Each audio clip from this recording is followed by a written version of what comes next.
Due to possible harmful extremist content, parental discretion is advised. Hello and welcome to the Censorship Sucks Roundtable Radio Show. The views and opinions expressed on the show are not necessarily those of the station, its affiliates, or advertisers. The use of the show is only allowed with the express written permission of the producer and the host. So get ready for 2 hours of the Censorship Sucks Roundtable Radio Show starting right now. Down. 5, 4, 3, 2, 1. And Barry, you are live for the very first time tonight, right now. Welcome, everybody, to the Censorship Sucks Roundtable Radio Show. This is Bullhorn Barry, and I'm sitting in for Censorship Sucks tonight. And with me tonight is a longtime co-host of 2 of our shows, the one and only, the great Yotivation Nation. How are you doing, Yo? Oh my gosh, I am so excited to be here. Thank you for inviting me. I've missed you guys. Yeah, we've missed you. I've missed being on the Sunday show with you guys. And I know. It's so good to hear your voice. and likewise, a lot has been transpiring, as you well know. We've been having a good amount of victories. You and I, we've been talking about this for years during the peak of the shamdemic and even beforehand, that this is all going to eventually pan out and people were going to be held accountable. And it looks like we might actually be having that happen. What say you, Yo? I mean, I want to knock on wood because I don't want to jinx anything, but it seems as though we might be getting somewhere with James Comey. Apparently he has turned himself in today, and he's looking at 20 years. And I myself, my opinion, I would like to see him actually be tried for the Russiagate hoax instead of, lying and writing 8647 in shells. I'd like to see him be held accountable for something much bigger, but I will take what we can get. Absolutely. And we're going to cover that story. And I agree with you 100%. I have an interesting take on that I think that you might be interested in. Oh, I'm sure. It's let's just put it this way. It's very, very good news that he's been indicted for a second time. A second time. And maybe more to come.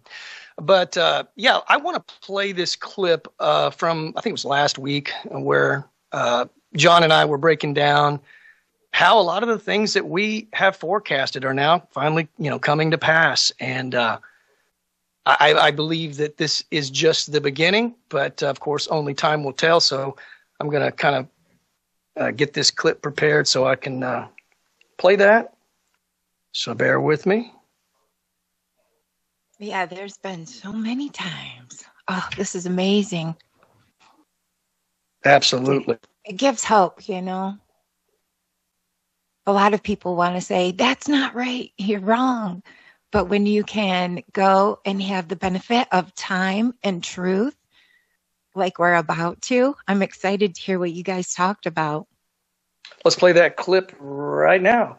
Very good. There is ongoing investigations into the election being stolen. They apparently, according to what he said, they have everything. And it looks like there'll be indictments coming for that as well. And let's talk just for one moment about what we've been saying for the last few weeks over and over and over again. We've reiterated it time and time again. We've said that Trump is most likely going to secure some big wins before the 4th of July. And I said perhaps even arrest, indictments, and convictions. And what are we seeing? Exactly what we forecasted, because we have our finger on the pulse. But if you're listening to the black-pilled anti-Trumpers, you're going to have been totally misled. Mm-hmm. I'm predicting that he's going to do perp walks every 30 minutes. It's going to be a celebrity walk-off.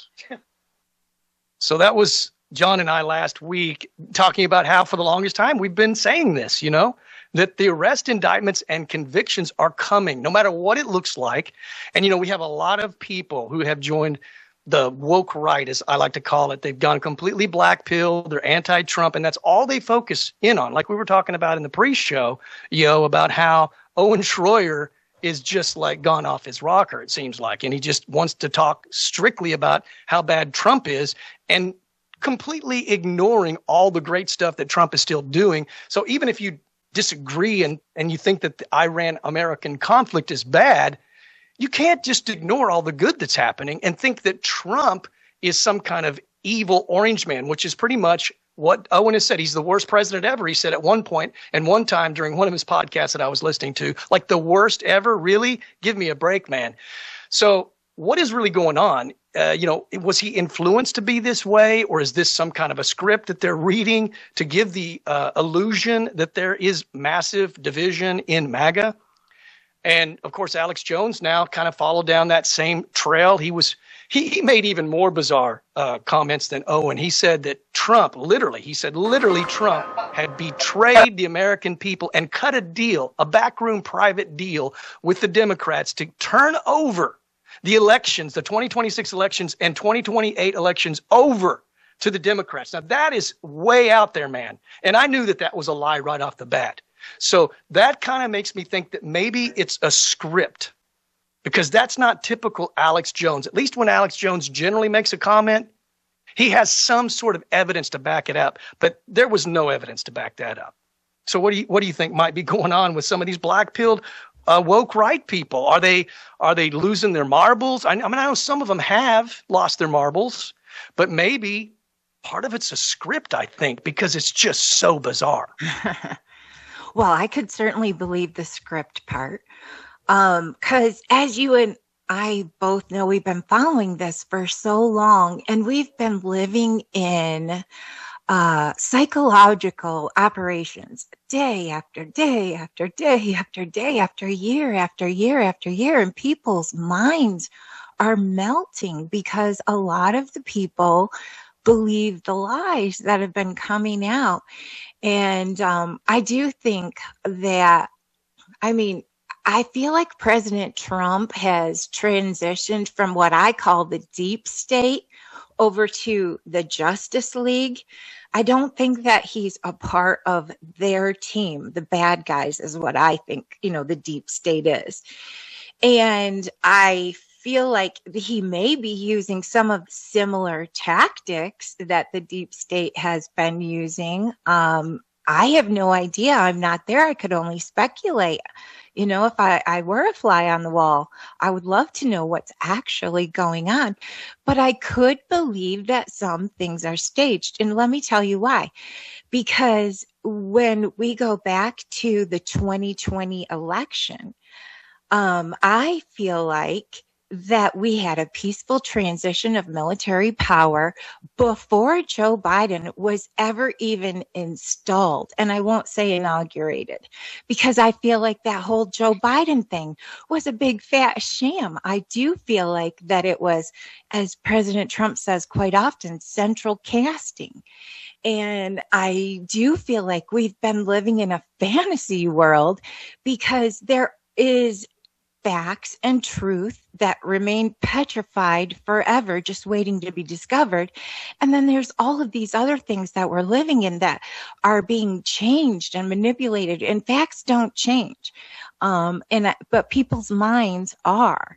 And so I just feel like we've been living in a fantasy world built on lies since the very least 2020.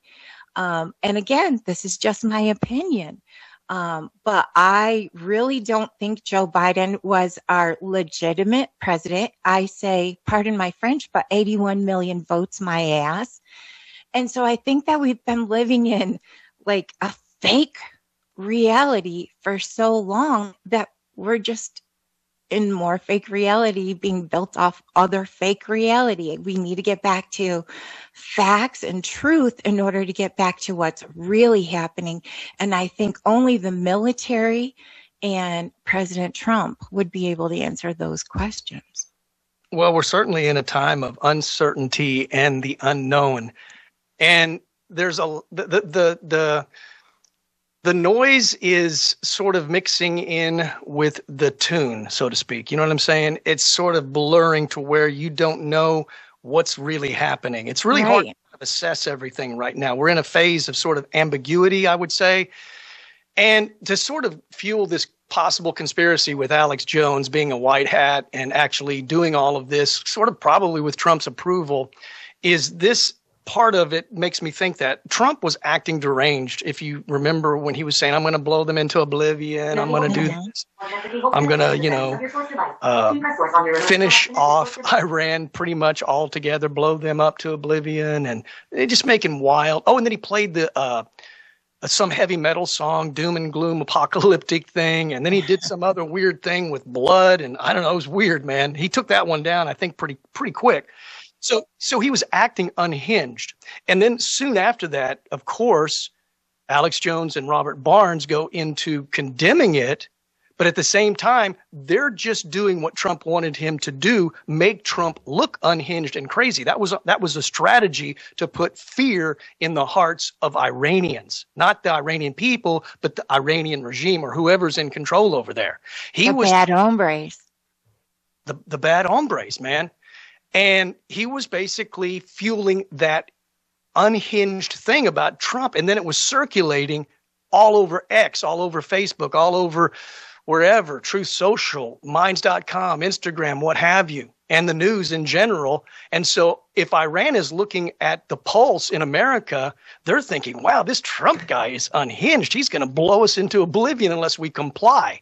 So in my opinion, it almost looks as if both Robert Barnes and Alex Jones are white hats working together with Donald Trump just to, and pretending like they're against him. I'm hoping that's true, because if not, Alex has gone a little AWOL, man, because he's making all kinds of claims that he really can't back. Like he made claims about Melania leaving Trump and that Melania hates Trump, and he knows this for a fact, although he gave no source for it to my knowledge, and that she was no longer intimate with him. I mean, all kinds of weird stuff, and that he had a stroke, and that he had inflammation. I don't know, just weird stuff like that, just based not in reality whatsoever. But it's just weird trying to figure it all out. I don't know if all of these people are losing their marbles or if there's some sort of strategy at play. People do claim that Trump is the master of 4D chess. I don't know if that's true or not, but maybe he does things seem to work out for him in ways that we would never expect. And a lot of that comes from the very fact that he is so unpredictable and you can't really get a pulse on him. You know what I'm saying? And he's definitely, and I don't know if he's even consciously doing it. Who knows? I don't know if he's the mastermind or not, but it seems to work for him when he keeps people guessing. Do you know what I'm saying? Yeah. He does need to have a little bit of mystery. And he has always said that he's never going to tell us what his plan is, what his next move. He's not going to call the enemy and tell him you got 24 hours to evacuate. I'm going to blow the place up. Although he has stopped air raids in the middle of it because of civilians. He's only going after bad hombres, which is the great thing. These are targeted strikes. And it feels like to me that he is taking out the tentacles of the deep state, the far-reaching tentacles, because what he did with Iran and with Venezuela was cut off the oil supply to China, so maybe he is doing all this 4D chess stuff. And wasn't it amazing when he blockaded the blockade in the Strait of Hormuz? I mean, this guy is making incredible moves right now, which seem to be where he is cutting off the unchecked power that's been going on for generations. And I feel like he's changing the direction of our future because, Barry, if you recall, we're not supposed to be doing any of this right now. President Trump was supposed to be indicted and, he impeached a couple of times. He was supposed to be in prison for 100 years by now. He was supposed to be, pushing up daisies. Well, they say 3 times. I know it's more than that. But yet here he is by our votes, still in our White House, still wanting to be our president, still paying us to be our president because he donates every paycheck except for $1 per quarter as per obligation. And we're doing things right now that we're not supposed to be doing. If you remember, we had Agenda 2021, and then we pushed that back to Agenda 2030. And now I really hope that we're working on Agenda Never. I hope that, as you stated earlier, this is our 250th anniversary. President Trump wants to be known as the president of all times. And in order to beat George Washington, he's going to have to do something really amazing. And I think going after the deep state and, cutting their tentacles so they can no longer have that kind of control and power across the entire globe ever again. That's huge investment in our future and what I think we're doing right now.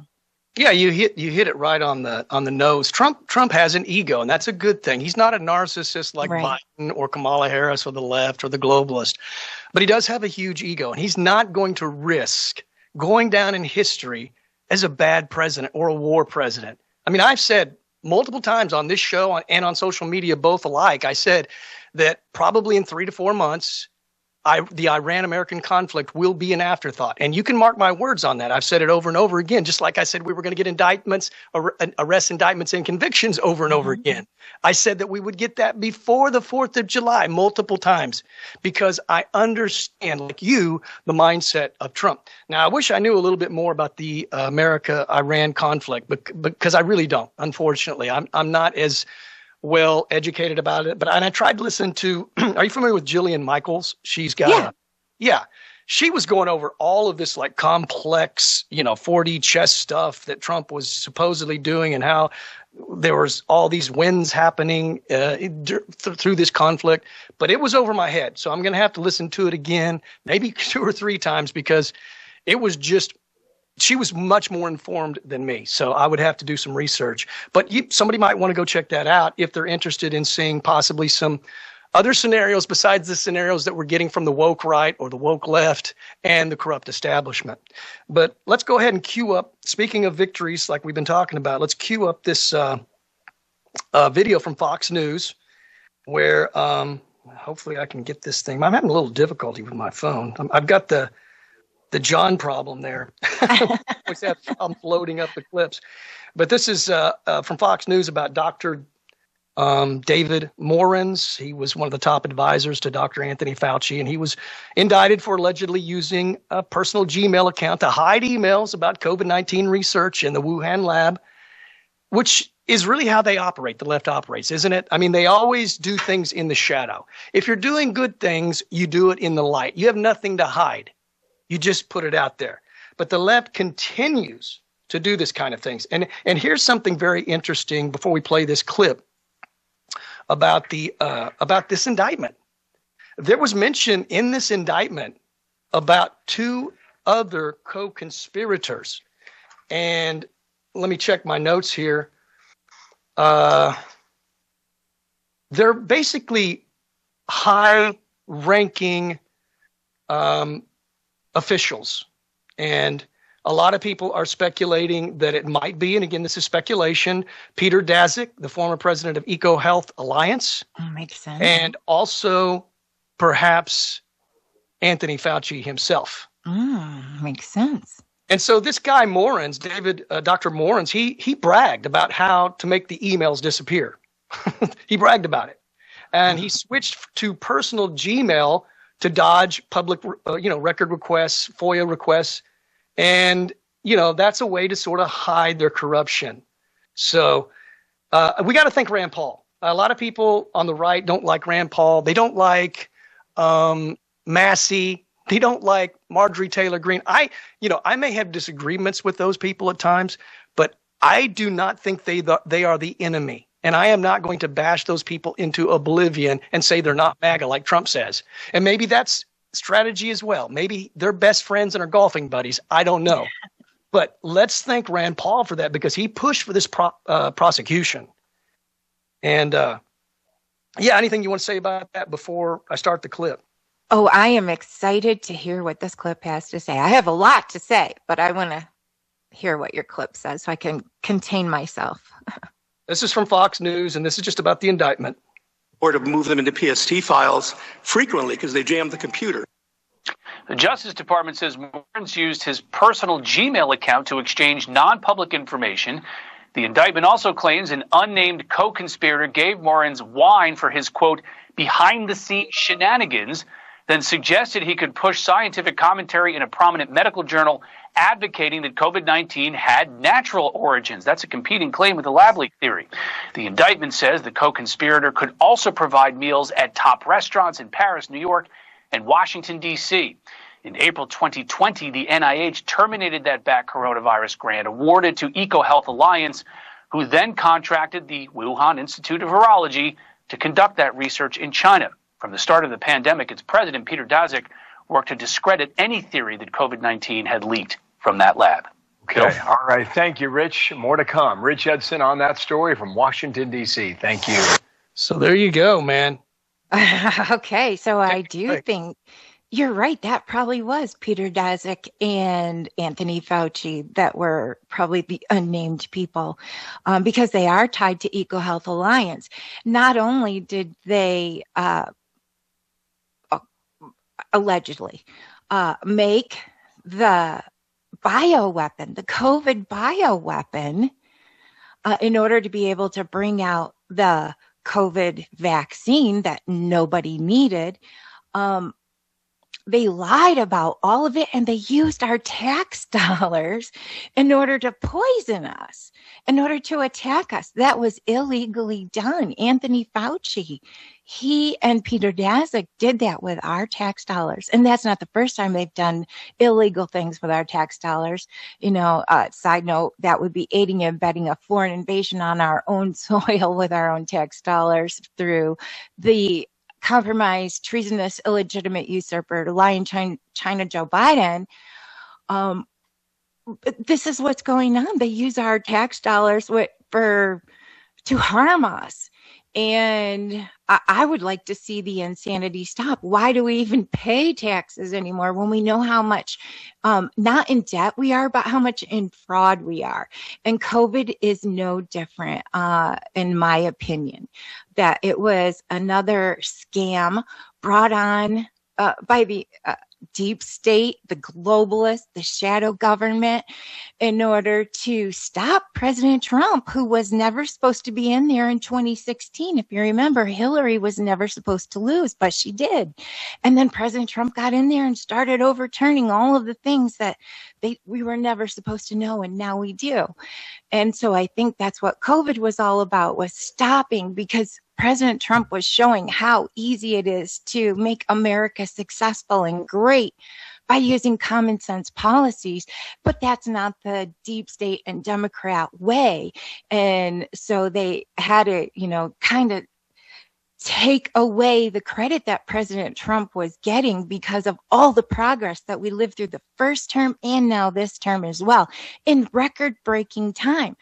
And he's making the Democrats and the deep state look like fools. So yes, I believe the COVID was a big, huge scam in order to try and save the Democrats from losing all their power, because President Trump has been using transparency this whole entire time and showing us the money and where it's all been going. You want to hear one good thing before we go to break as well? Of course. Like I said first, there were indictment references to senior NIAID officials widely believed by many to be Fauci or Peter Daszak. Mm-hmm. But there's also a sealed entry on the federal docket in Maryland directly related to the Dr. Morin's indictment.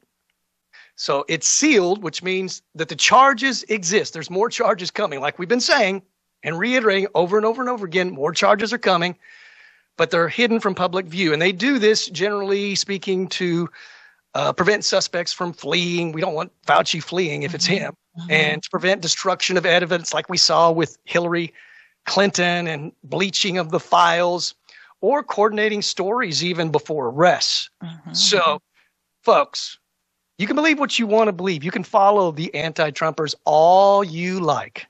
You can be filled with doubt. You can be filled with unbelief. You can think that things are never going to change, or you can believe that we are in the midst of a paradigm shift. Clearly, we're either stepping into the Great Reset, the dystopian world of the Great Reset, or we're stepping straight into the Great Awakening, and who knows what awaits us if that happens at a full-blown level.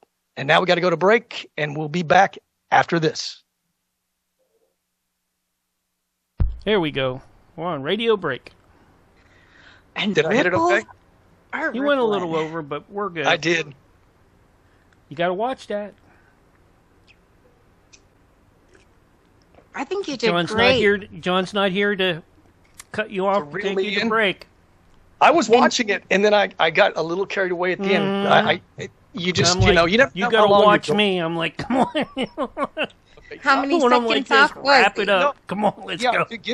Give me that. Yeah, if I'm getting close. You got to watch up there in the on the video part where I'm at. In the chat, but great job, not off your browser, because that's going to be behind about a minute. Well, you're on some of my favorite topics that I do have some investigated research in. Well, so far we've only hit the first article, so that's pretty good. That's because I hear. And we'll go straight into the Comey indictment and conspiracies next, because I know you can't wait to talk about that. Oh, let something come from that. Let me set this up so I can see where I'm at. The Comey indictments. Let's see my notes on that. Hello, all you listeners out there. We appreciate you joining in with us tonight. Glad to have you. Especially all those loyal listeners. Absolutely. Like Wobbly. Wobbly Roger and the Great Conspiracy. Roger. Yeah. Roger Combat. Right? Mm-hmm. Roger Dodger.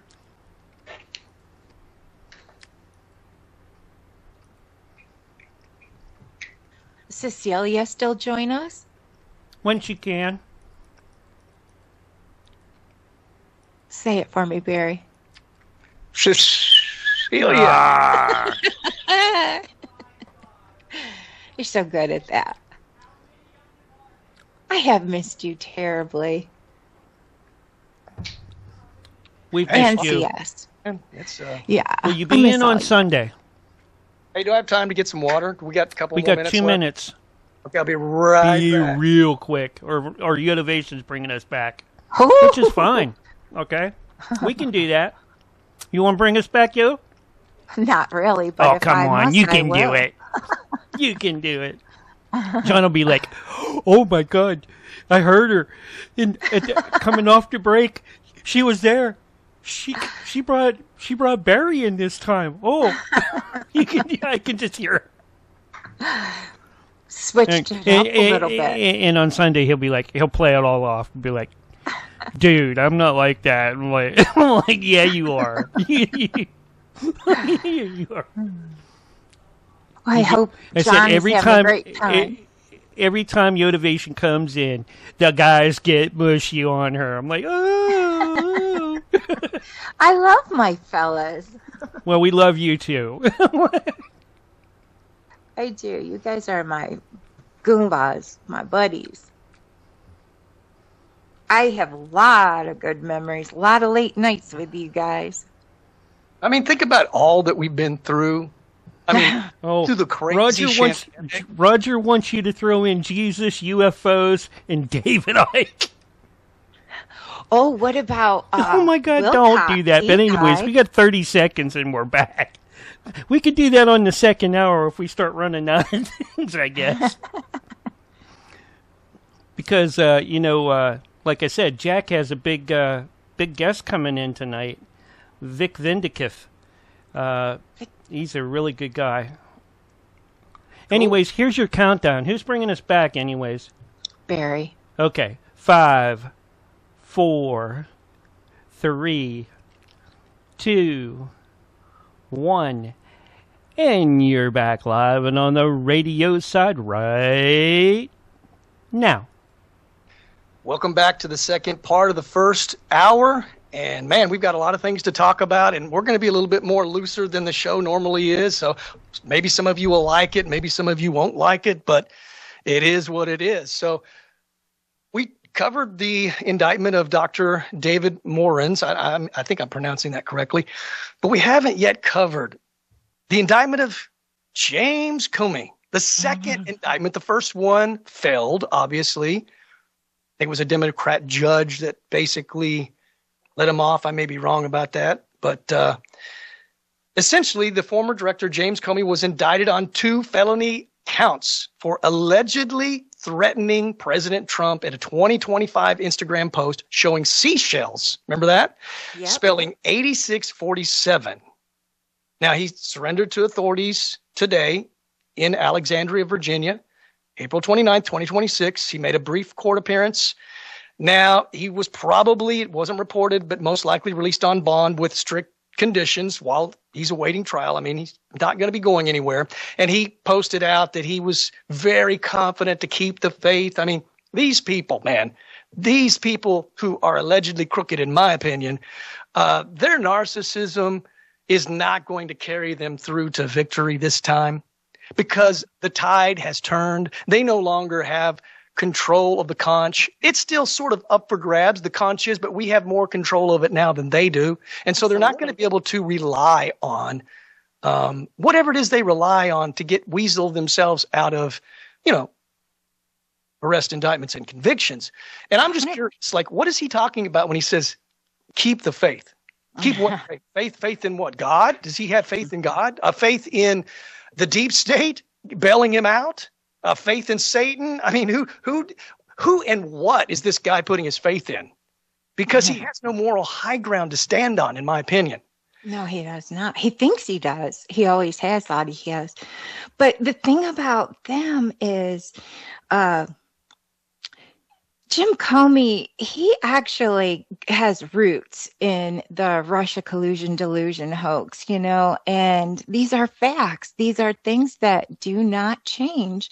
And with all the transparency that we're going through, the facts, which have always been the same, are being revealed. And I really do hope that this time there will be accountability. Because James Comey is dirty, and he is connected, just like many of them, to other administrations and other huge, I'll call them false flag events, but, the media would call them just events. But they're created by the weaponized intelligence agencies, which was led by James Comey. And he has his fingers in so much stuff. But he also, like you were saying, he has protection. He has his daughter. And, that's how the deep state works. They're married into it, and they have, family connections. But so as you said, they're losing that control. They don't have the gatekeepers anymore. John Brennan doesn't have his clearances. James Comey doesn't have his clearances. People have died. They're not going to be able to help the deep state anymore. People have been removed. They've been fired. They've been, just out of the equation. They don't have the same amount of power that they once had. And they also don't have the same amount of supporters that they once had either. They have been on the decline since 2016 at the least, because people have been becoming aware. They had the walk-away campaigns and all this different, there's many different Democrats for Trump and all these different Scott Pressler kind of things. So it makes sense that they're losing all of their power, and that's why they had to bring in all of these illegals so they could replace what used to be uninformed, now informed Democrats that left with uninformed non-citizens because they can't get in any other way. They've lost their power. And now President Trump is going after election integrity. So if that goes through, I hope and I pray that arrests happen and that there are perp walks every 30 minutes. Man, that would be incredible. But that's what I'm hoping for. We are headed toward change. We're doing things right now that we are not supposed to be doing. Ripples are rippling, so I have my hopes high. However, I am a huge hopium addict, so there is that. Yeah. Well, the more that things play out in ways that seem impossible, which all of our victories at this point seem impossible. We were up against some kind of Leviathan, man. You know what I'm saying? A beast that had all the corners of power at their hands. And somehow we've pulled off getting thus far. And it's amazing to say the least. And I want to point out this about Comey because, I feel like he pretty much knew exactly what he was doing when he put those seashells out on the beach. And let's go over a couple of facts. He did this after the fact that Trump had 2 assassination attempts on his life. So it seems like to me they were pretty ticked off that the job wasn't done and he was sending out a message, finish the job. And we hear this from Democrats all the time on X and on different social media sites. They're disappointed that Trump wasn't killed at the White House Correspondents' Dinner. Mm-hmm. They're upset that he didn't die. Only Bruce Springsteen was actually condemning the violence, which shocked me. We talked about that in the show. I can't believe him, of all people, would actually think that violence towards Trump and MAGA is a bad thing. I know. That is a shocker. See, hope. There's hope. There is hope. I mean, a lot of the people on the left are coming over to the right, or at least are becoming independent and are just sort of trying to assess each candidate in a different way instead of just being loyal to the party because they know that the Democrat Party has completely failed them. So let's go over these key facts like I was talking about. Let's see. The first shooting, the second shooting was on September. The second attempt that Trump was targeted at the Florida golf course. I don't think he was shot at, but that was September 15th, 2024. And the first one was July 13th, 2024, the Butler, Pennsylvania one, where a couple of people died and Trump was shot. And then Comey made his claim on May 15th. He's not his claim, but he made his little declaration of whatever it is, 8647, which basically means to eliminate. So right, Key Bono, who would benefit? 100%, man. And that the talking point with all of these Democrats across the board has been, Trump is the enemy. He's a fascist dictator Nazi. And there was one particular governor that just came out, Pritzker, I believe it was, and he's still calling Trump a Nazi, And really, I mean, everybody knows Trump's not a Nazi, okay? Right, we know what a Nazi is, and he's not a Nazi, and he wouldn't backpedal on that. So they're committed, these people are, to Orange Man bad, dictator, Nazi. Right. He's going to have us in World War III, in the world, in America as we know it. How you could tell is because these people are no king supporters, but yet here we have King Charles come over here and they gave him a standing ovation. It's not about kings, it's about President Trump because he's harming. They love kings. They just don't love kings that are pro-Constitution, pro-America, pro-freedom, pro-free travel, free individual sovereignty and national sovereignty. They like kings like Joe Biden or Kamala Harris. So they don't have an aversion to kings. They have aversion to a certain type of king because these people are Marxist, communist, socialist, globalist, and they want to see it all burned down, man. That's my opinion. Right. They're the party of contradiction. If we wanted to make it make sense, we would call it No Queen's Day. Remember back when they tried to just install Kamala with no debate, no delegate votes, no nothing, no people's voice. They just put her in there. They slid her right in and hoped that she would become the candidate or the president. Thank God that didn't happen, but they were willing to do that. So they don't have a problem with installing people. They just have a problem with the American people choosing who they want. Right, right. And I think, as John has pointed out many times, some of these people, they actually think that the Democrat Party is based in, things that we would agree with, like freedom and free speech and, just American ideals. Yeah. But at this point, it's getting harder and harder to buy that lie. You know what I'm saying? Right. So. And I think that's because we're not allowing the foolishness anymore. The media and the deep state, they had the authority to push ridiculous messages that men could become women and children can become the opposite sex and decide in the womb, even though they're not really a human yet, and they can be aborted. They're just the party of contradiction. And I don't even know why we have Democrat Party anymore, to be honest with you, because they're always working against the people. And right now, the people are aware. We're more aware than we ever have been.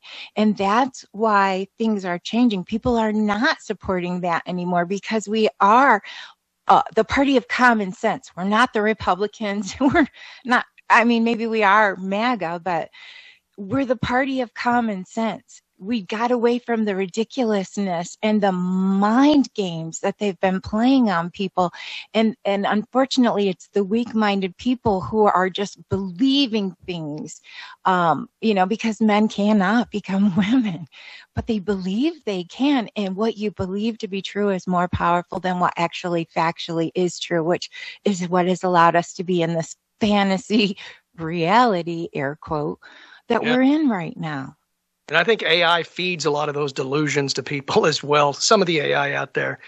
But I would argue, too, that the Democrat Party is a death cult. The globalist Democrat Party is a death cult. Oh, absolutely. Look, the Netherlands now, it's like 6.1% of all the deaths that occur in the Netherlands is through euthanasia. In Canada, it's the number 4 killer. The number 4 killer, only heart attack, strokes, and cancer beat it out. And they have, I think it's, 5.1% or something like that of the deaths. It's the number 4 killer. And they'll kill you pretty much for anything in Canada, probably the same in the Netherlands. You know what I'm saying? You're depressed, we got an answer for you. Right. I think even if you change your mind, they'll still kill you. I believe that just happened a few weeks ago in Canada. Somebody that tried to get out of it and they wouldn't let him weasel out of it, which is not weaseling out of it. It's actually being brave to not kill yourself. It's cowardly to kill yourself, in my opinion. And you look at all the reasons for people killing themselves. It's not because they're on their deathbed suffering and, they want to go out on their own terms because they only have a couple more weeks left. And that's always been the argument of libertarians and the far left. And that's never how it's been used. That's not how it's being used now. The majority is not that. The mass majority is not that. So if you're a libertarian, you've been fooled and you've been deceived about euthanasia. It's used to move the highway along, to get rid of more people. It's all part of the depopulation agenda and the dehumanization agenda because these people are part of a death cult. Just look at all the things they support. It's always darkness, death. Look at Hollywood, man. Look at the Hollywood fashion industry now. Everything over there now is dark, satanic, demonic looking, deranged. One of the fashion shows I saw, they had people looking deformed. They made their faces deformed. And they have these weird outfits on. I couldn't even describe it if I had to, man. And we're on the radio, so I can't play the video. And then there's this other strange phenomenon happening in Hollywood. I guess they call it the Ozempic face, but where the Hollywood women look gaunt, impoverished, famished, like skin and bones. And I just saw a new video of Olivia Wilde, the actress, who's always been known as a beautiful actress. And she had that look now, like skin and bones. And so starve yourself. yeah, what's behind that? Like, I think all of these things are being controlled by handlers who handle these people to push an agenda to get women to think that's beautiful. But these people would be the poster child for, a starving Anorexia. Ethiopian. Yeah. And people, they don't look so different. People are saying they're clones. They don't even believe they're the real people. Oh, And yeah. how crazy the world's gotten. I look at Madonna when you say that. I'm like, who is that woman? No. Well, it could be fake. She Could looks be. so much far away from who she probably really looks like. Apart from all that surgery, it's easy to believe that someone's playing her, that it's not her. Mm-hmm. Yeah, and when you're talking about the depopulation agenda, there's another thing that we could tie to that, which is Jeffrey Epstein and Bill Gates, and their weird stuff that they were working on, the biological stuff that they were working on. And of course, Bill Gates, he was a good reason why the whole nation shut down. He told President Trump that like millions of people were going to be dying from a sickness that had a 99.96% recovery rate without an unnecessary vaccine. And so that whole, again, this is my opinion, bringing in the vaccine that wasn't needed because Anthony Fauci knew hydroxychloroquine could solve everything. President Trump told us everything that could solve everything, but yet they needed that emergency use in order to bring in the vaccine that wasn't good for us, that Anthony Fauci and Peter Daszak and EcoHealth Alliance made a bioweapon with our tax dollars illegally. So we do need to have accountability. Nuremberg 2.0, everything that we're living in is crazy right now. Let the truth be told. Let transparency set us all free. I agree. And let's bounce back to this Comey thing before we go to break. Oh, yes. Let's talk a little bit of possible conspiracies here, maybe. What's really happening? Because a lot of people are saying that these two charges are probably not going to hold up, even though they should. He's going to be discharged, not discharged, but exonerated. And so I did a post, I don't know, it was either today or a couple of days ago. I can't remember exactly when. But I think what's happening is what exactly happened to Trump, but about twice as bad. Remember how they relentlessly went after Trump?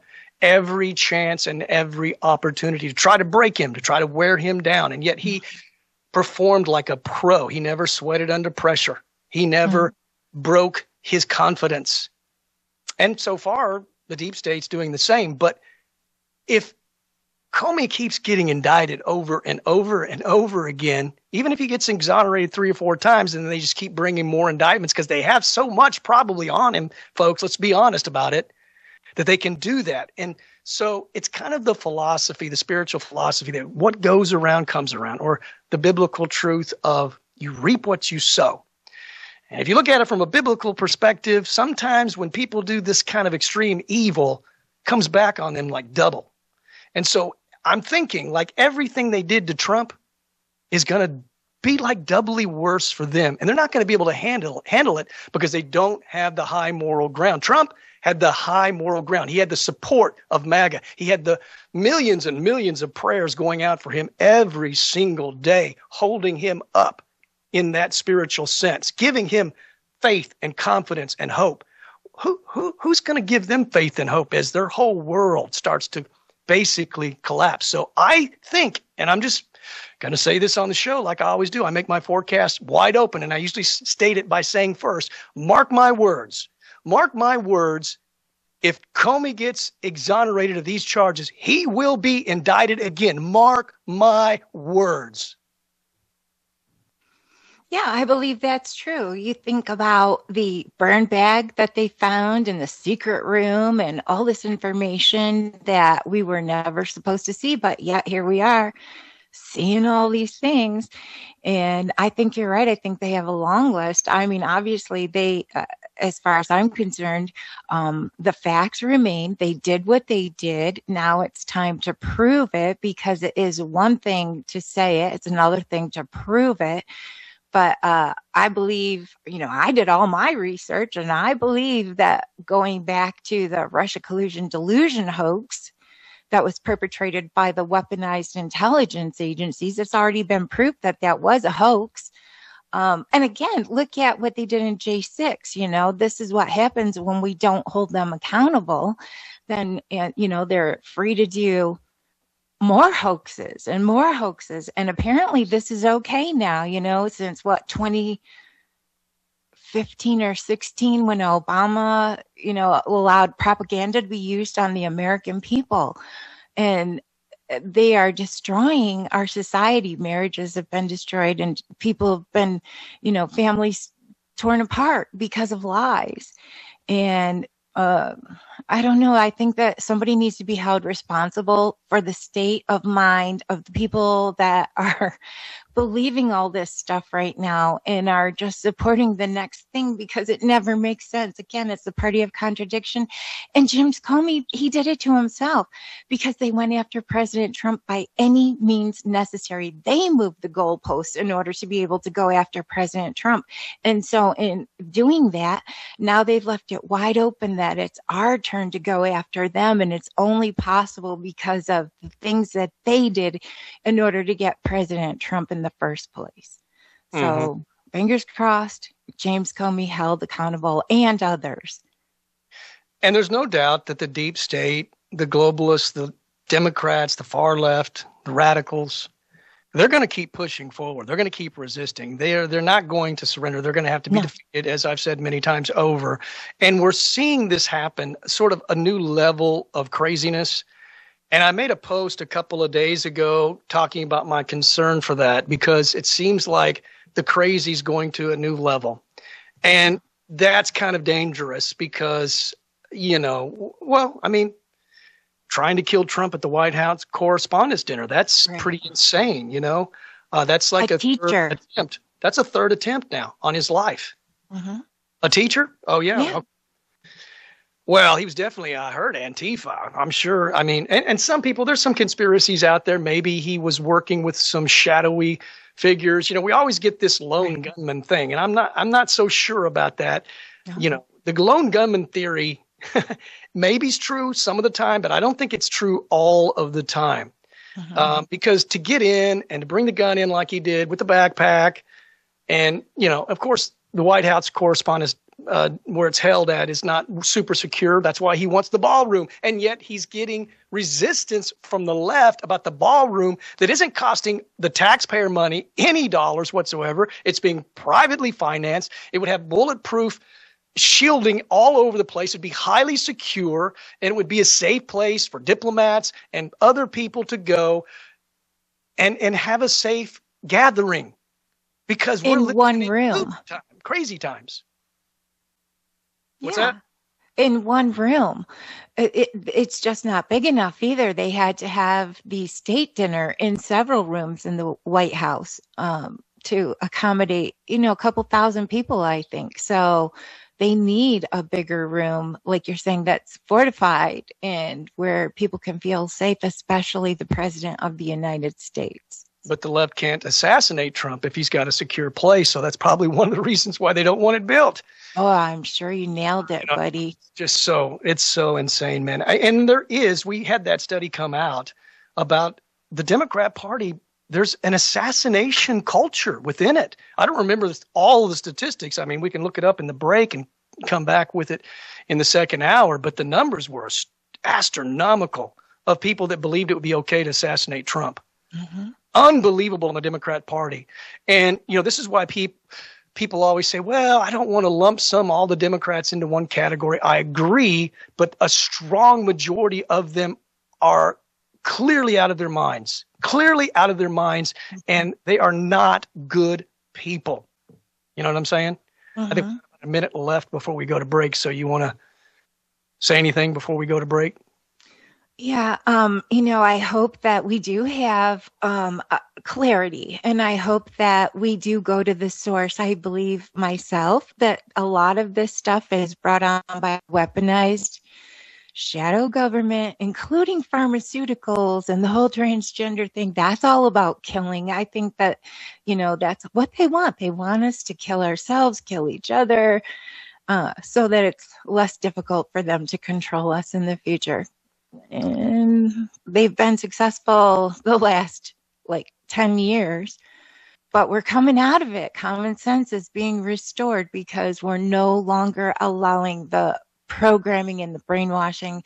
All right, let's end it on that note, and we'll come back. If you want to continue on that, you can come back on the first part of the second hour. This is Bullhorn Barry with the Censorship Sucks Roundtable Radio Show. Good job. Very good job. I'm terrible at time. I was like, come on. Shut up, yo. Make it snappy. The first out is done. Yeah. No. I do. I'm gonna let this room run out, and then I'm gonna bring it right back up, and I'm gonna try to get Nancy in with us too. But if not, we're fine. Okay, and Yotivation, great job, man. Your mic is good and clear, so just one more hour of that and we'll be great. Yep. Excellent. Yeah, this time I have a mic. It makes a big difference. Wonder Twin powers activate. Shape of an eagle, because the girl did animals and he did anything ice or water based. That's what I was Zach and Jana getting caught up on. Shape of an eagle. Form of icicle. And I'll throw the icicle spears with my claws as I fly over the enemy. That's exactly. I think you did the narration for that. Yeah. I don't think anybody, the younger crowd, has no idea what we're talking about. There's probably no younger crowd listening. It's there are. You think? Yeah. And that came from Super Friends. I think it was 1978. Back in the 1900s, kids. Yeah, 78 or 79. That one came out. Good times. Yeah. You remember when cartoons were only on Saturdays mornings? Yeah, and then Cartoon Network came along and ruined it. The same way CNN and news. Remember in the mornings during the week, the only thing that you could watch was soap operas until the 11 o'clock news. Yep. I also remember Happy Days. Yeah, well, those were the days. I was like Laverne and Shirley a little bit better. With Lenny and Squiggy. Yeah. We are dating ourselves. Ah, you think? Those back in the days of Shauna Na. Oh my, do. I love it. Good night, sweetheart. Bowser you go. And Lenny played the sax. I can't remember some of the other guys, but I used to know most of the names of the guys in that group. It was I always liked watching that with my mom. Me too. Solid Gold. No, forget that. Soul Train. Yeah, that was funny. Or what about Casey Kasem's top 10. Top 40 with Casey Kasem. What was the movies that they would play with that hand that would have just a ring on it? And there was a Victor. No, what the heck was that guy's name? Do you remember? Do you remember on Sundays they used to have this the old time horror movies in that? Yeah. And there was this old guy who had a spider. He'd come out dressed like Dracula, and they called him Chilly Willy. Silly Willy. Well, that sounds like Chilly Billy. Chilly Billy. Sorry. Chilly Willy was a Hanna-Barbera cartoon character. Yeah. Oh, yeah. What's that guy? Vincent. Wasn't I Dream of Jeannie a Hanna-Barbera show? I Dream of Jeannie? Dun, dun, dun, dun, dun, dun, okay, Barry. Hey, don't mock it, man. That was a great show. I watched that pretty much regularly when I was growing up. All right. Well, we're going to go over on this one, so let's hang up, and I'll get you back in, and we'll get the second hour going. Sounds great, man. All right. Ciao. All right. You ready, yo? Yep. Okay. We'll be right back and start up hour 2 here in just a few minutes after I get them back up and rolling.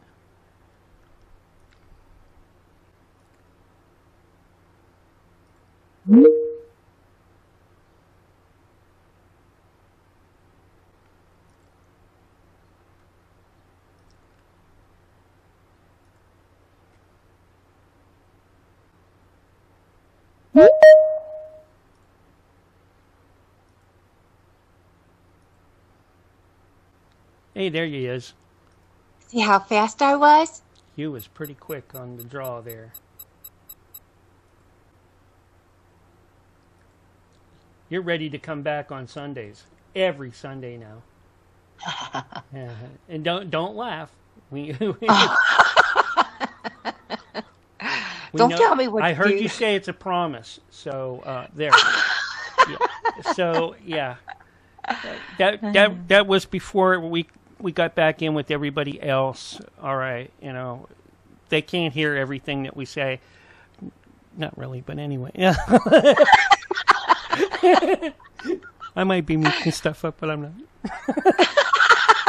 I love the look at the camera. Really? There you are.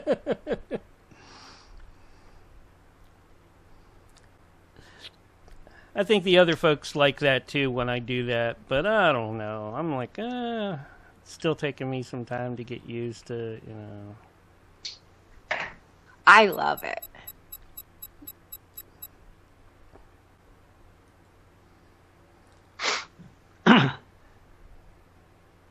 You just want to see my shiny bald head. And have everybody complain, oh, there's such a glare. Oh, come on. Put some powder on that. Put some talcum on that. It's shiny. Talcum. That'll dry it out, man. Ball. You need some lotion. Bowling ball. I want it glossy, man. I want it jet gloss. Hold on jet here. I just combed my hair, all right? Is CS in here? Huh? Yeah, I do. See, I never got big people hair. I only have baby hair at the top. I'm waiting for Yotivation to giggle about that, but she didn't. I'm well. I'm trying to think of a nice comment. You didn't. You had to think about that. You ever see little baby? Come here, let me rub that little baby hair. Yeah, I never got big people hair. I only got baby hair. So is CS in here? No. 'Cause that's John Galt. Where? Oh, there On he my is. See screen. him. Yeah. Is he coming in? What up?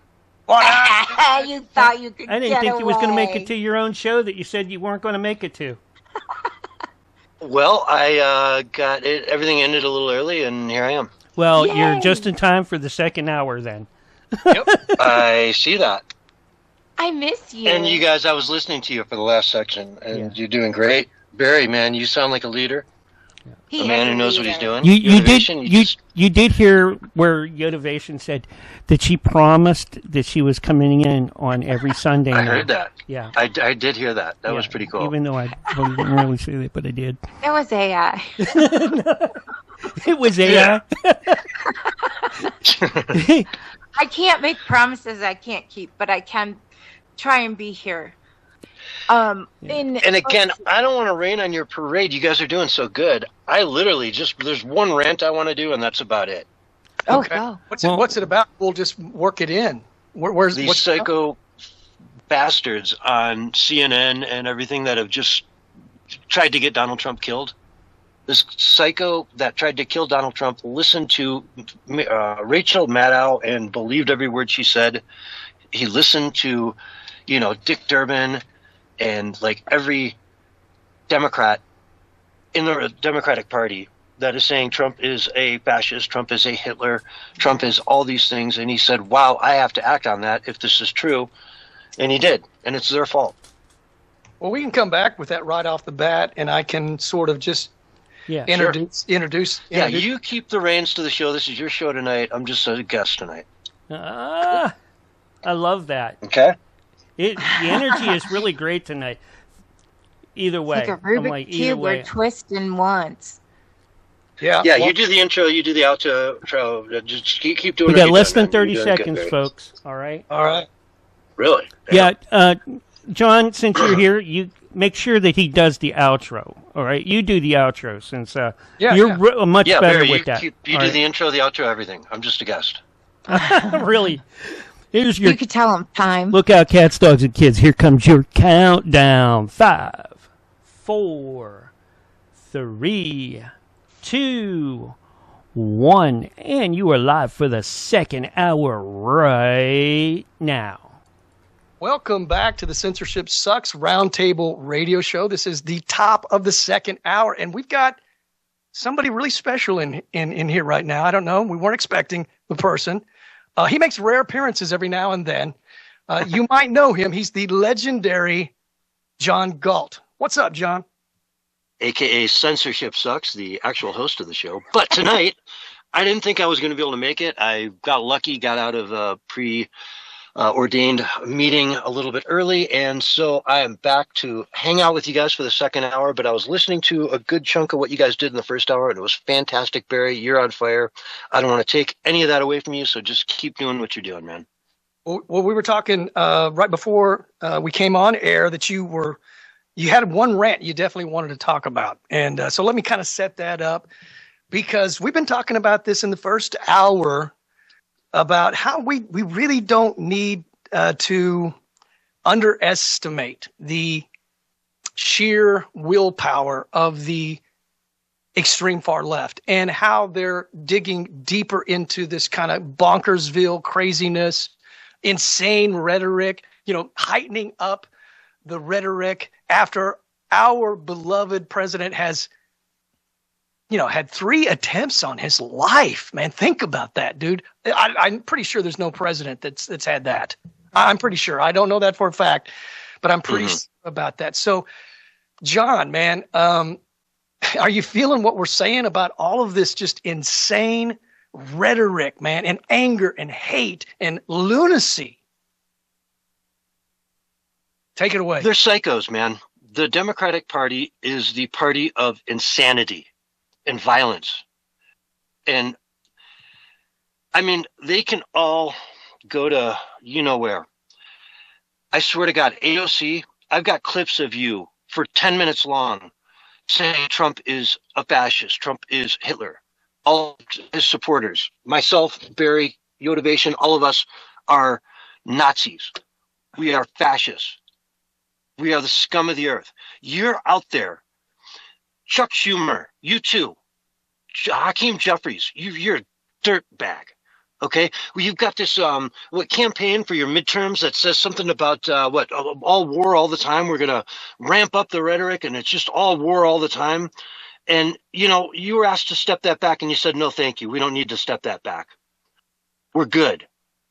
Mm-hmm. It's disgusting. These people want war. They want a war. They have this nut job that tried to kill Donald Trump and his entire cabinet at the White House Correspondents' Dinner wrote a manifesto. And the manifesto read like the opening scene for Rachel Maddow's show every week. He didn't say anything that the press isn't saying on a daily basis. If you listen to The View, you're this guy. You're in the same boat as this guy. You think it's okay to kill the president. If you watch The View every week, every day, you think Donald Trump is a fascist. You think he's trying to take everyone's rights away. How many college kids are out there saying that Donald Trump is going to put gay people in concentration camps? Bull crap. Bull crap. There are no concentration camps. He's been in office for, 6 years now? No concentration camps. None of it. It's all garbage. And for you people to be out there spreading this trash, it is disgusting. They're calling Trump a pedophile. Based on what? On nothing. It ticks me off to no end. Let me play a clip really quick from Caroline Levitt. First Lady Jimmy Kimmel's comments were, Mrs. Trump, you have a glow like an expectant widow. And he said this days before the shooting. But there does seem to be a normalization of... Pisses me off. Jimmy Kimmel, fly a kite, dude. Here's Caroline Levitt's response. I think you heard it directly from the president on Saturday night, Aisha, that in his words, we need to recommit ourselves as a country to toning down the rhetoric and to unifying around what makes our country great. That's true of everyone who works in this White House, but as I said, it's also true of everyone who has a voice and a platform across this country, whether you're on television, a podcast host, people listen. And when you have mentally disturbed individuals across the country who are listening to this crazed rhetoric about the president day after day after day, it inspires them to do crazy things. And unfortunately, it's not just the media, it is the entire Democrat Party has made their pitch to voters across the country that Donald Trump poses an existential threat to democracy, that he is a fascist, and that they compare him to Hitler. I mean, these are despicable statements that the American people have been consuming for years. And so many mentally perturbed individuals are led to believe these words are truth and then are inspired to act on it. I have a whole host of examples that we can share with you after. It is pages and pages of major Democrat Party elected officials saying, such as Rep. Hakeem Jeffries, just this month, said, "We are in an era of maximum warfare everywhere all the time." Governor Josh Shapiro said heads need to roll within the administration. Senator Alex Padilla said people are, quote, dying because of fear and terror caused by the Trump administration. Senator Elizabeth Warren, President Trump is making the country look like a, quote, fascist state. Senator Adam Schiff saying President Trump using a dictator playbook. Senator Ed Markey calling President Trump a dictator, saying that this administration's actions are authoritarianism on steroids. Governor J.B. Pritzker, never before in my life have I called for mass protest disruption. Okay, I can let that go on and on and on and on, and it does. These scumbags out there are inciting violence. Charlie Kirk is dead because of these scumbags. Right? It wasn't Charlie Kirk. Well, it wasn't the left that did it. It was Israel that did it. The Jews did it. They killed Charlie Kirk. Just ask Candace Owen. Right? No. If Donald Trump doesn't get killed, well, it was a false flag. And if he does get killed, well, then it was the Jews. Right? That's what we're up against, folks. It is disgusting. The American left needs to take a deep look in the mirror and really think twice about the future of their messaging, because it is disgusting. It is despicable. And it needs to stop. And I'll leave it there. Barry, take the mic. Fire, man. That's fire, dude. And look, we were talking about that before you popped in about, the assassination culture that's within the Democrat Party. And we were talking about that study that came out that confirmed that. There's that I brought that Breitbart article up just now. 55% of leftists believe it is justifiable to assassinate Trump. Of course, thanks to apps like Blue Sky, where they all congregate because they can't really handle civil debate because they lose all the time. So they just kind of create a bubble where they go and talk insanity to each other because they make such bizarre things. Like I remember when Mark Hamill left, right? He left X to go to Blue Sky. It was because he was losing in the debates. He had no talking points that resonated with anybody. He was always saying crazy stuff. I remember one time he said, no men should control anything. There should be no men, zero men in positions of power. Well, he shouldn't have a leading role then as an actor. If he believes that. So they make crazy statements. So not only do they lean towards, violent behavior or physical violence, they're also loony beyond anything we can possibly imagine. And I was telling, Yotivation earlier in the show, I'm very concerned about this new level of crazy that's happening. And I'm shocked that other people aren't a little concerned about it either. I'm not afraid, but I'm concerned that things are going to spiral out of hand. And look, the third assassination attempt on Trump is evidence that this is happening.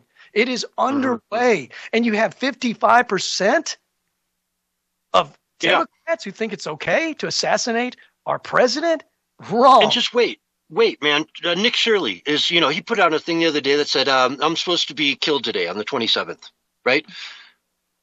Nick Shirley there's going to be more dead Charlie Kirks out there. There's going to be more people that get killed because the left just thinks it's acceptable to kill people you disagree with politically. Oh, you think abortion should be illegal? I'm going to kill you. Oh, you think you should have school choice? Well, I'm going to kill you. You know? And then they want to make heroes out of these assassins, just like they did Luigi. They want to make a man who shot another man with his back turned. His back turned. Shot him in the back, man. In the Old West, they would hang you by the neck for that. Yeah. Yellow Execution style. He killed him, man. And he's a hero to a lot of the people on the left. These people are bonkers, man. And now you understand why I said, John, over and over again, because look, I never used the word evil for the longest time. I showed great restraint because I wasn't sure. Mm-hmm. Once I became sure that a large swath of these people on the left, I'm not saying all of them, there's some good Democrats still left. You know, I didn't even use the word evil or psycho or anything like that, but it just, at some point, you can't keep denying reality of what's happening here. Their party. Well, they want people dead. You know, you call it evil or whatever. They just want people dead. They want Donald Trump dead. They want J.D. Vance dead. They want Jack Posobiec dead. They want us dead. Yeah. They want anybody who disagrees with them politically dead. It's called terrorism, folks. It's called terrorism. And it's intentional. You know, they know that they can manipulate their base. You know, they tell them untruths all the time and they believe them. They're, I hate to say it, weak-minded. And it is intentional because these people are desperate. They are losing. President Trump's kicking their arse.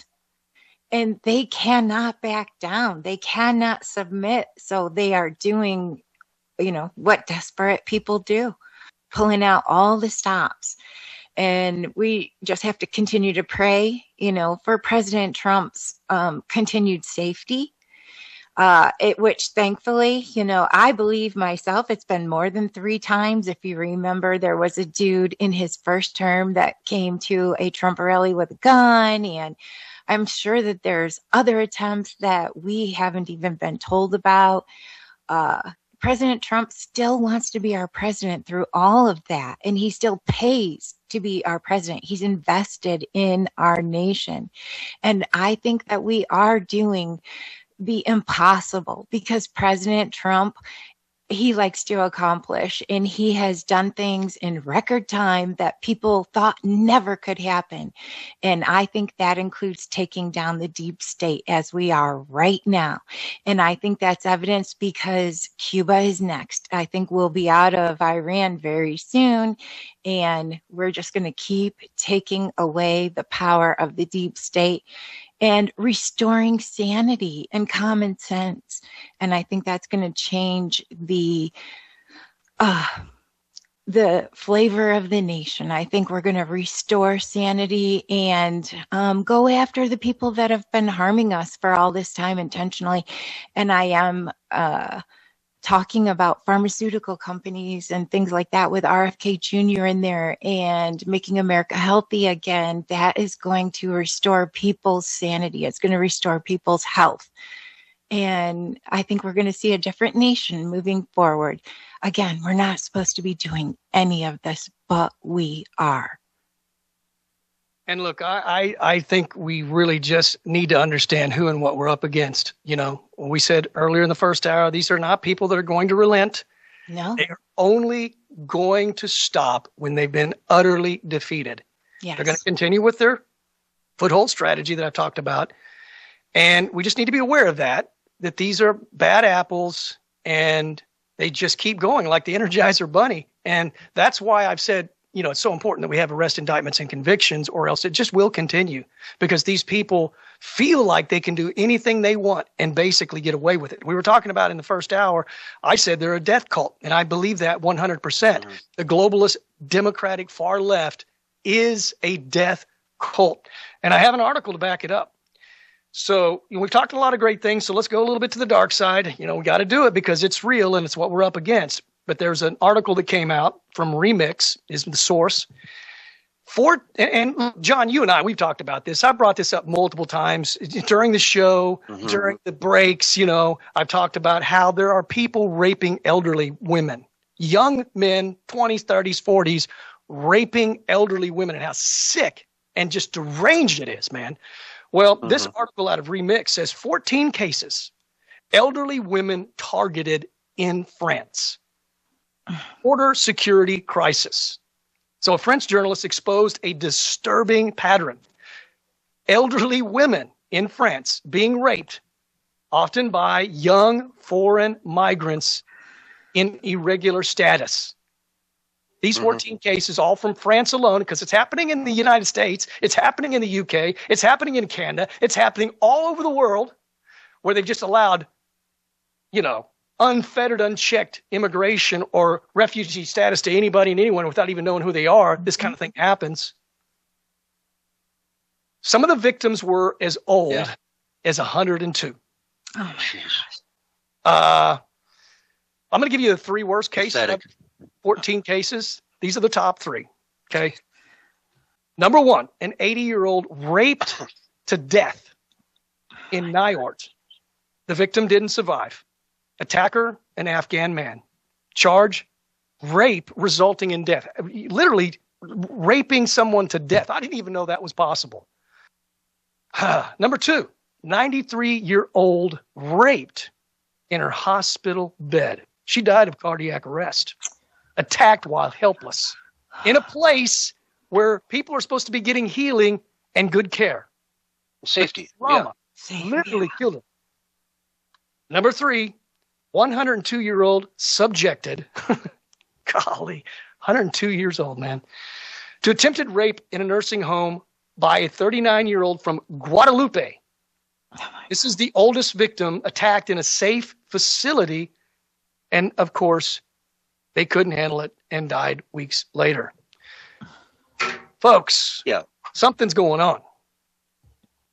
And France is done. I mean, France, we can point to France, whatever. That's just life over there. That's what they chose, right? They picked it. They went down that path. I mean, you look at all these military-aged men coming over on these boats and however they can get over what wall or however, in any way they can get to France or England or wherever.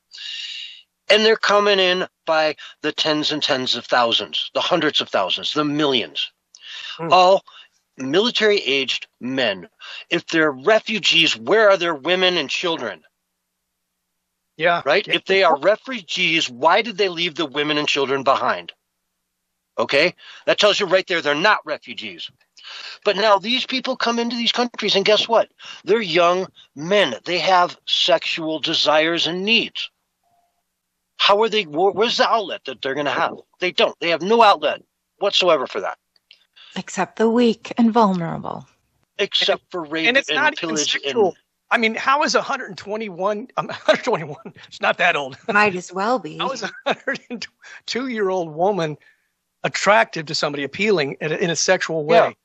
Yeah. It just doesn't make any sense to me. When you see that, your natural reaction is care. My mom is elderly, and she doesn't get around like she used to. And so, I'm always helping her and, holding her up, making sure she doesn't slip, making sure she doesn't fall. Mm-hmm. There's this respect because you're going to grow old too.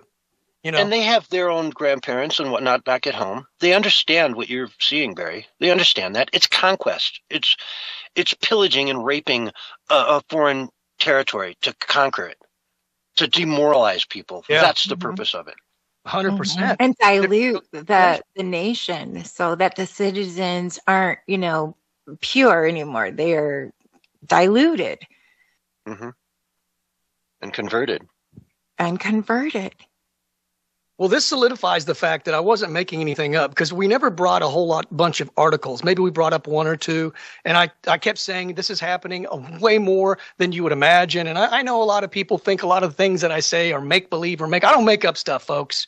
If I'm telling you this is happening, it's happening. Now, my interpretation of things is my opinion. So, you may disagree with that, but I'm giving you facts, folks, and these are facts. Yeah. And I've had a lot of co-hosts through the years that, they'd say stuff and I'd be like, okay, dude, what's your source? Where's the source? That sounds crazy. Where's the source? I don't really often do that with you, Barry, because it's, a 100-year-old woman got raped in France. Oh, yeah. Okay. What? You don't have to source that. I believe, there's nothing odd about that at all. That's just normal for France and Spain and most of Europe, quite frankly. I think a lot of normies have taken a glimpse of reality, and they decided to go back to their normie lifestyle because it was just too brutal. Like, I think a lot of people think these people that are just living the life of a normie that they just don't know better. I think some of them know better. I think some of them took a glimpse and it freaked them out. All of us that are reporting on the insanity that's happening, we're brave and we're not afraid of what's happening because we know that good wins in the end. Yes. And I'll tell you, Barry, if you want to look at, take a glimpse at something and freak out, look at the clock right now. We're about to go to break. It's about less than 1 minute. So I'll look for his signal as he says, wrap it up. Wrap it up. All right, folks. So here we go. Back to break. This is Bullhorn Barry with Censorship Sucks Roundtable Radio Show with Yotivation and Censorship Sucks himself. All right, we're on radio break. I hope you enjoyed that segue there, too. Thanks, John, for catching it because I got behind myself. All right. Good to see you're back. If you want a glimpse of something, freak out. Look at the clock. We got to go to break. Yeah. That might happen again at the top of the hour, you know. And your rant was freaking awesome. Yeah, Barry, you killed it. Yeah, and John, you're killing it tonight. It's your rant, bro. I mean, oh my God, man. Folks are pouring in because of the rants. I love it. That's why you're the host of the show, dude. They're pouring in, man. Yeah, I'm telling you, I wondered who gave you the bullhorn tonight. You know, did you? It was like total role reversal tonight. So I mean, but it's cool. Are you gonna sing too, CS? Yeah, don't sing. I always play the guitar, but don't sing. All right. The bullhorn. You're a better musician than singer, if according to some folks I've heard. But anyways, you know, like David Hogg. Anyways, I didn't even know you could play guitar. He probably didn't know either. Or was that AI? No, he don't do that. Hog does. Oh yeah, so do I. Hog boy. Man, I'm. If I keep doing what I'm doing, I'll eventually catch up to the amount of stuff that he's done. Good luck, Mark. I was cranking out over 100 songs a day there for a while. I'm like, no, I got to stop this. You were addicted, dude. Yeah. You know, I knew when I started it was going to be something that it'd be hard to put down. And I'm like, look, I got to get back over here and do some AI art, you know, so that, you know, we get some different stuff up on the screen every time we come up. So, you know, because if you notice, you know, every time we come on air and on the live streams, it's different stuff every time. That's because I crank out a lot of AI art, too. Yeah, my husband, he was listening to this song, and he just fell in love with it.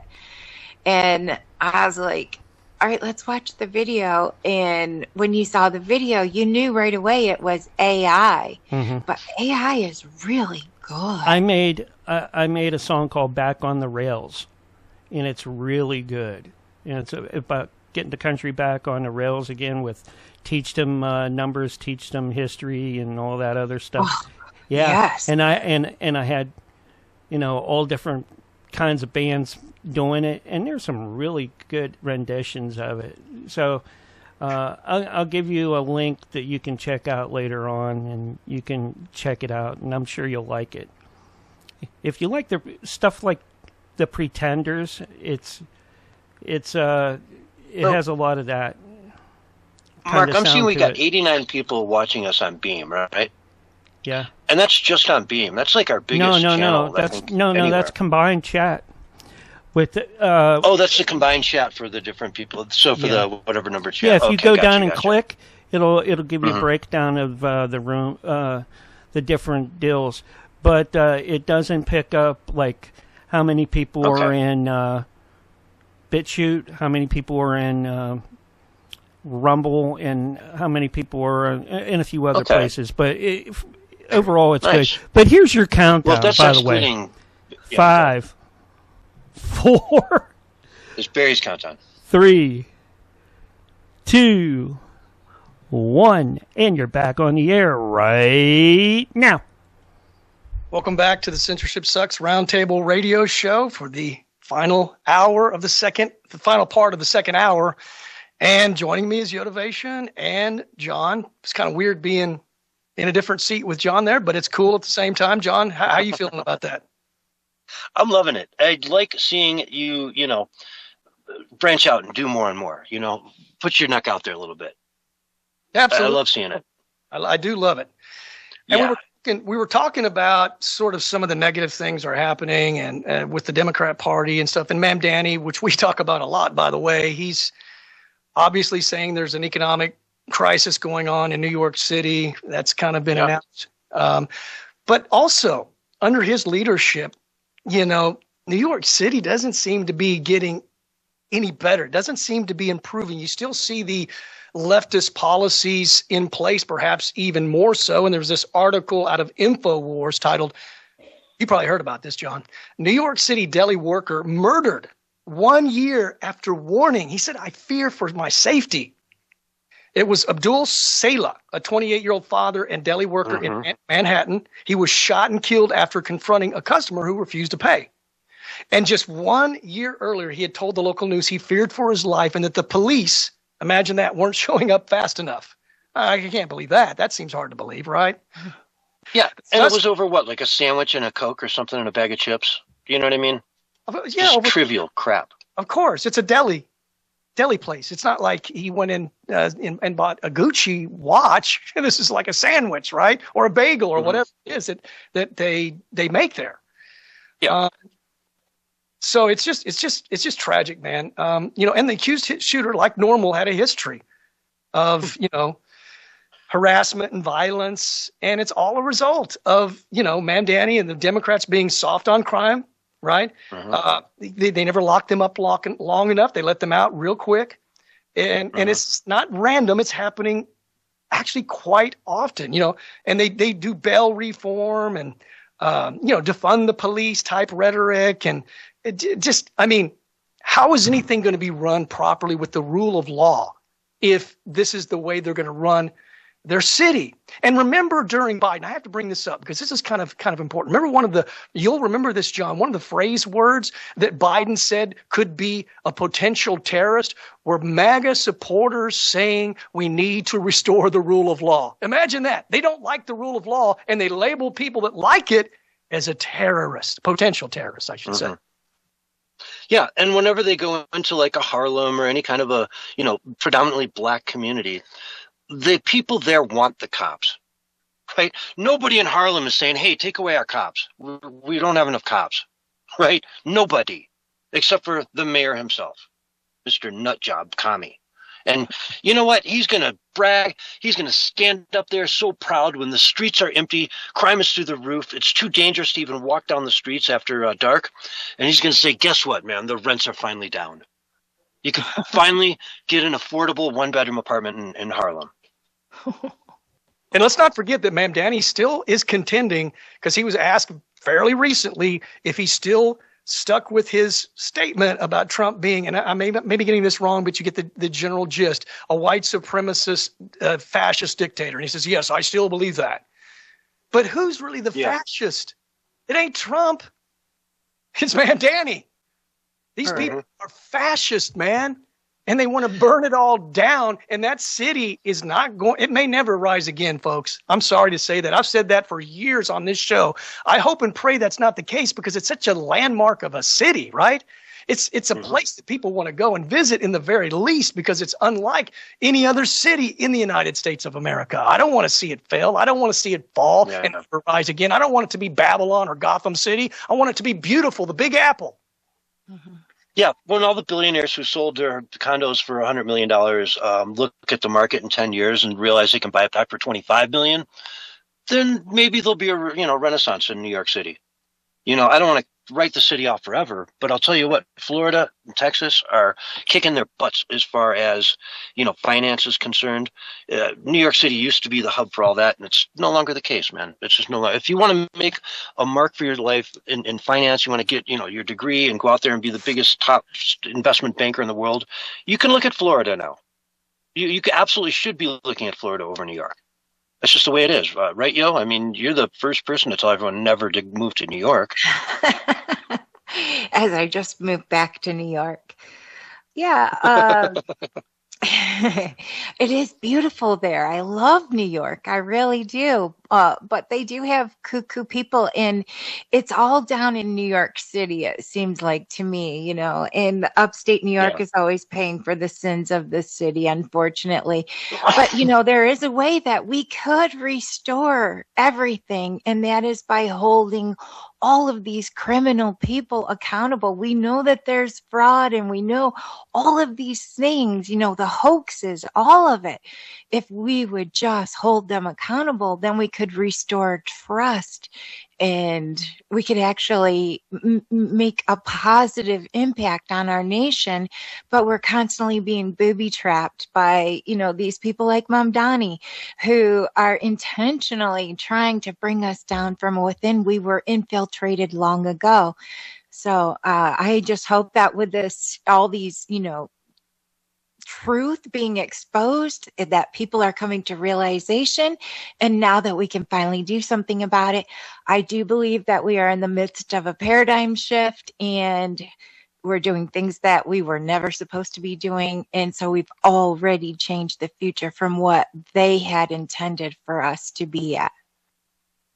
Correct. Well, let's bounce back to some good news. We're always bouncing back after me. I don't want to go too black-pilled on everybody, because everybody here is red-pilled, Yeah, and like I said, that's my opinion. No. I mean, I'm just saying, let's get back to some good news, because the last news story was kind of depressing. Not commenting on what you said. What, the raping of a 102-year-old woman in France? Yeah, a little bit. That's pretty horrible. I mean, yeah. I don't know. It's kind of bad. All right, let's bring up the tone. I like it. Let's go. On to the next. Actually, I think this is only like the fourth or fifth story we've covered this whole time. It's kind of hard to believe that we've done an hour and a half with only four stories. But I think this is our fifth story that we've covered. And this is good news, because we talked about this on the show about, TP USA reporter Savannah Hernandez being attacked, right, by that crazed man who posed as if he was a peaceful protester. And what was her name? Jen Psaki, circle back Jen Psaki. She was praising him on one of her shows.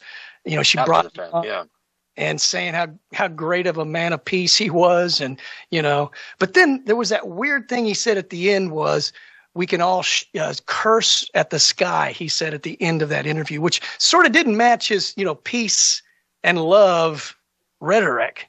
And so I kind of thought, I mean, even if I just saw that for the first time, not knowing what he did to Savannah, I thought I bet he's not real peaceful if he wants to curse at the sky. So anyway, good news is a grand jury has struck back indictments, have been issued, 2 individuals and potentially 2 more in the violent assault on Savannah, right? During the anti-ICE protest in Minneapolis. And here's what's and of course the deputy sheriff was also involved, right? And apparently he was assaulted as well. And remember what they actually branded the day? National something Ice Day. Frickin' Ice Day. Let's just put it that way. National Frickin' Ice Day is how they named it. So everything they do, even the titles for their protest, are unhinged, right? I mean, they can't even do anything without being completely out there. And she was targeted, while working. It was an assault on her press freedom, and she was trying to be out of the way. It wasn't like, she was trying to be a problem. She was just wanting to report. Yeah, she just wanted to be there. She wasn't interviewing anyone. Exactly. Yeah. Well, I think Donald Trump has put a good solution out. It's official. As of today, it's the National Immigration Customs Enforcement, i.e. NICE. He didn't, did he? Yeah. Well, on Twitter, he said, let's make this official. All right. So, I don't know if... That's hilarious. Say that again. Yeah, so now they're NICE agents. The NICE agent. I like that. Yeah. Yeah. That was a meme. He liked memes. I've always felt like they've been pretty nice. I mean, think about all the sabotage that they've been up against. All people getting in their way, trying to prevent them from doing their job. I mean, it's got to be difficult for these people, man. You know, I don't think any of them want to have a confrontation. They would love to avoid that, but they get in their face and get in their way and block traffic and block them. And it's of course, it's not going to end well. It's not going to end well when you try to get in the way of law enforcement from doing their legal and lawful duty. And not every time is it going to end bad, but eventually those odds go up. And I think that's why they are telling people to, you know, get involved and get in their face like Maxine Waters talks about, so that something bad does happen, so then they can blame Trump and then they can blame ICE and forget, you know, them basically trying to stop law enforcement from doing their job, which is illegal. Right. And yet still to this day, they would try and defend that, what was her name? Renee Good, and the other one, Pretty. Good and Pretty. Yeah, Pretty Boy. Yeah. They would still defend them, even though they were interfering. Yes. You know, they're insane. The left, that is all that could explain how a base that would support all of this stuff that's contrary to common sense. It takes just people with screws loose. We don't have asylums anymore. And now they're, you know, medicating these people, and we have trans killers, you know. That's because their agenda is to kill us one way or the other. And depopulation, whether we're not procreating or whether we're out murdering people, they don't care as long as the population goes down.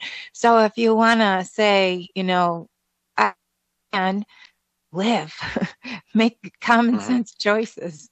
Yeah. It's not even safe for independent journalists to go places and report on the left, you know, whether it's Andy Ngo, is that how you say his name? Project Veritas, or Andy No. Yeah. How do you say it? No, Andy. No, yeah, just no. Just no. Okay, yeah.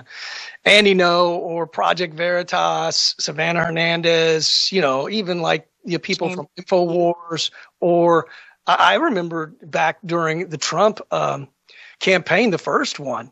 And Alex Jones of InfoWars had that big giant Hummer that was like a tank, and they were trying to hit and assault, you know, the reporters there. I mean, these people are just like maniacs, dude. They just lean towards violent behavior and physical violence. And now, like you talked about, Nick Shirley, Nick Sorter as well. He's always being attacked as well. I mean, it's dangerous. These people are getting threats over and over and over again. But it's not just them that are getting death threats. It's their family members, their sisters, their brothers, their mothers, their fathers, their grandparents, their friends, their peers. It's insane. And why isn't the mainstream media saying, hey, man, that's a little bit too far? They don't. They just keep attacking Trump, and that Trump's the bad guy, and that Nick Shirley's the bad guy, and Nick Sorter's the bad guy for reporting, which is simply something that we do in America. It's just Killing the messenger. Kill the messenger. Yeah, go watch that film if you haven't seen it. It's actually a pretty good depiction of what went on. And more people will die. This is just getting started. You know, Hakeem Jeffries, we are at war, perpetual war all the time, everywhere, war, right? That's the message. People are going to die because of this. This is only going to escalate from here. Mark my words.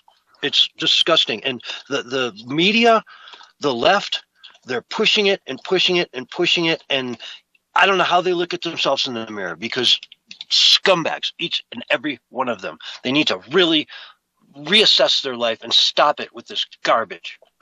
Well, think about all the sleeper cells that are out there somewhere. You know, they let millions, and I mean 30 to 50 million illegals in this country who did not pledge allegiance to America and hate us.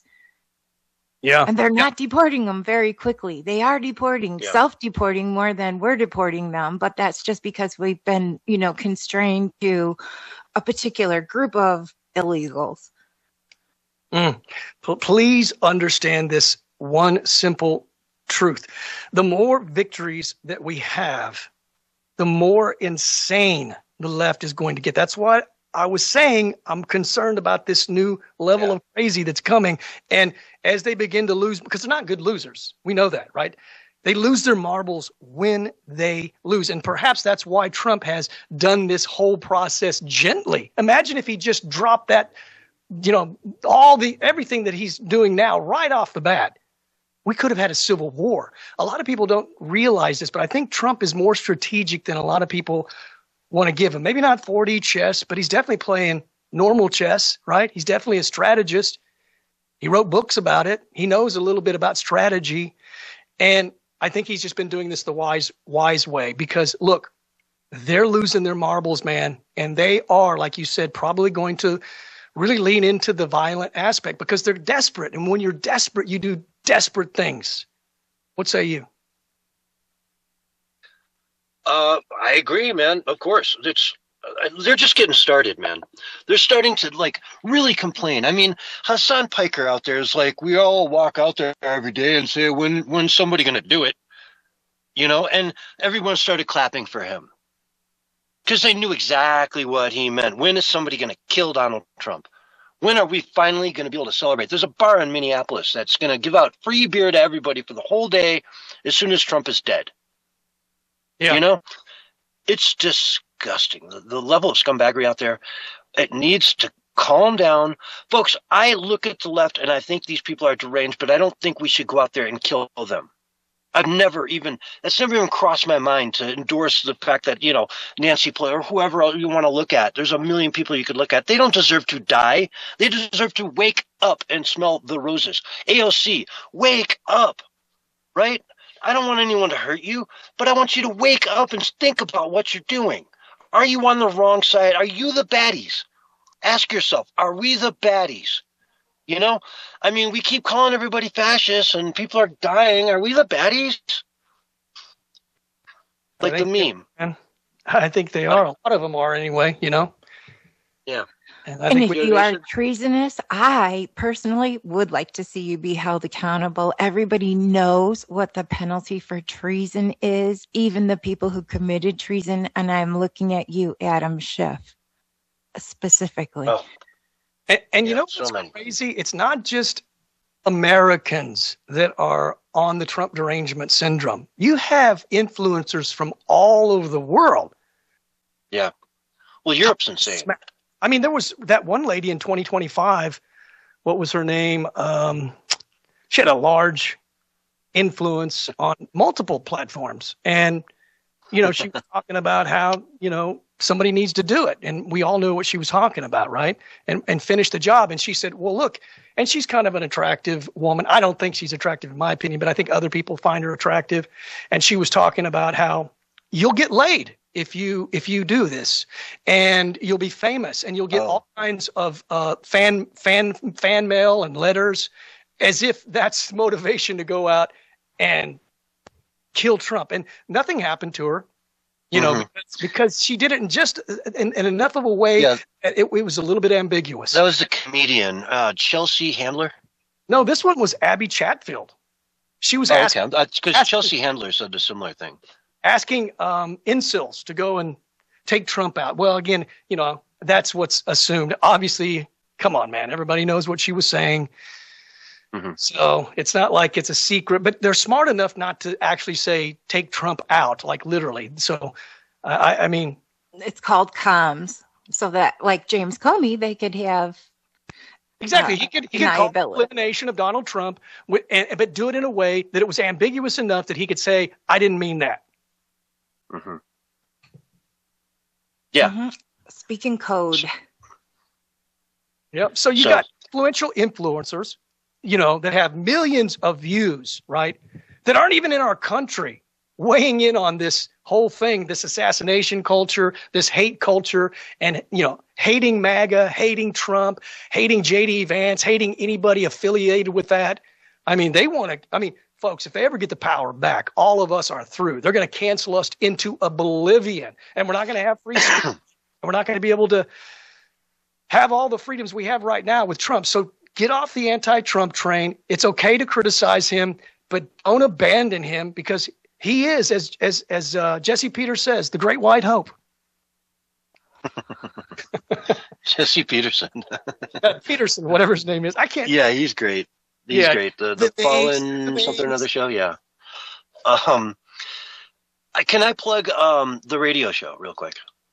Please. Folks, come back next Wednesday. I'm just plugging this right now. We got Brent Hamachek coming in, and I challenged him to interview me. Right, he's been coming on for 4 years now. We've spent that's 48 hours basically one-on-one over the last couple of years talking, and so he knows my politics pretty well.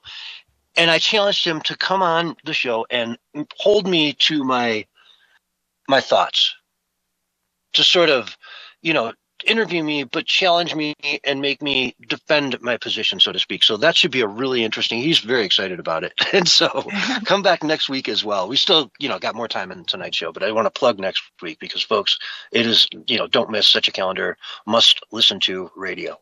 I think he's going to be merciless on you, dude. I hope so. Yeah.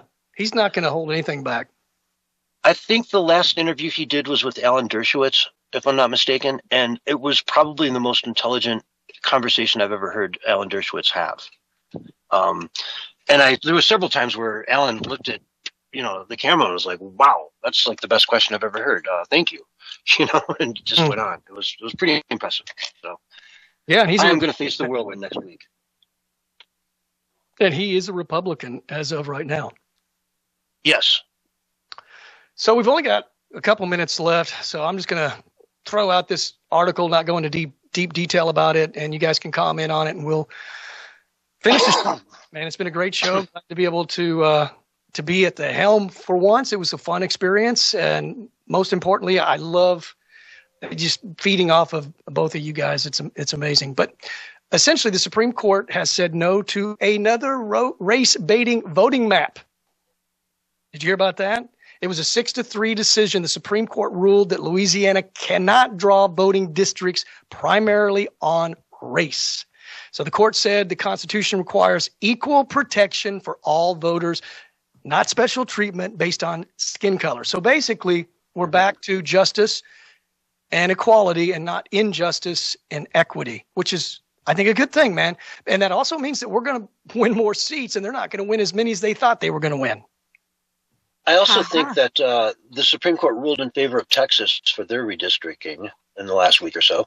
And also, I know that in Virginia, the Supreme Court there shot down the heavily skewed 10-1 map that they just, quote unquote, won through the election. The, challenging, interesting mail-in, shenanigans election that got the one that 51% goes from Virginia over to California. Mm-hmm. Ridiculous. Yeah. So what say you, Yo? Take us out, Yo.